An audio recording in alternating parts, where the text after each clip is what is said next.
গ্রামের পুরনো পোস্ট অফিসটা অনেক বছর ধরে বন্ধ।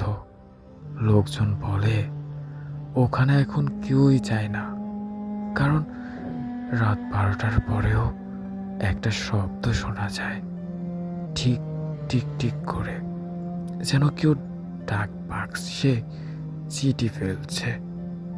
একদিন শহর থেকে নতুন এক ডাক পিয়ন এলো। নাম তার রবি। গ্রামবাসীর ভয় ভীতিকে তুচ্ছ মনে করে সে ঠিক করলো আজ রাতে সে নিজে গিয়ে দেখবে আসলে কি হয়। ঠিক রাত 12টার সময় সে পৌঁছালো পোস্ট অফিসে। চারদিকে কুয়াশা, বাতাসে শো শো শব্দ।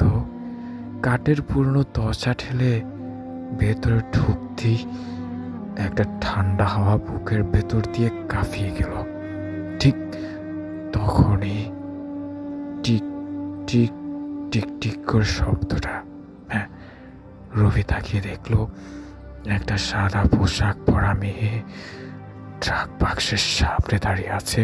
তার চুল মুখ ঢেকে রেখেছে আর হাতে একটা পুরনো চিঠি। রবি ঢুকলে ভয়ে পেয়ে সামনে বলল, তুমি কে? মেয়েটা ধীরে ধীরে মুখ তুলল। চোখের জায়গায় ফাঁকা গর্ত, ঠোঁট ফেটে রক্ত ঝরছে। সে পিস পিস করে বলল, আবার চিঠিটা আজও পৌঁছায়নি রে, তাই এখনো অপেক্ষা করছি। রবি চিৎকার দিয়ে দৌড় দিল, কিন্তু দরজাটা তখন নিচে থেকেই বন্ধ হয়ে গেল। পরদিন সকালে গ্রামবাসী পোস্ট অফিসের ভেতরে দেখতে পেল ডাক বাক্সের ভেতরে রবির মৃতদেহ, আর তার মুখে একটা পুরনো চিঠি খুঁজে দেয়া হয়েছে। চিঠিটার উপরে লেখা, যে খুলবে সেই পরের বার্তা বহন করবে। ঘটনা এই পর্যন্তই। আপনাদের কেমন লাগলো সেটা কমেন্টস করে জানাতে ভুলবেন না, এবং আপনি ঘটনাটি কোথা থেকে দেখছেন সেটি অবশ্যই কমেন্টস করে জানাবেন। আগের ভিডিওতে ফিকে ফারু কমেন্টস করে জানিয়েছেন খুব সুন্দর গল্পটি। রাইসা মনে লিখে পাঠিয়েছেন এত ভয়ঙ্কর গল্প আমি কখনোই শুনি নাই।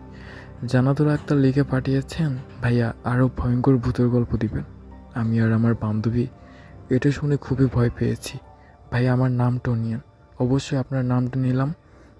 থ্যাংক ইউ সো মাচ আমাদের ভিডিওতে কমেন্ট করার জন্য।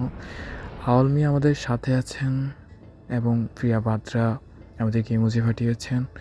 আরও অনেকেই কমেন্ট করেছেন। তো পরবর্তী ভিডিওতে হয়তো আপনার কমেন্টসটাই নেওয়া হবে, তাই বেশি বেশি করে কমেন্টস করবেন। অবশ্যই আপনি জানাবেন আপনি কোথা থেকে গল্পটি দেখছেন, এবং আপনাদের জীবনে যদি কোনো ঘটনা থাকে সেটিও অবশ্যই আমাদেরকে ইনবক্সে অথবা কমেন্টসে জানাতে ভুলবেন না। ধন্যবাদ সাথে থাকার জন্য।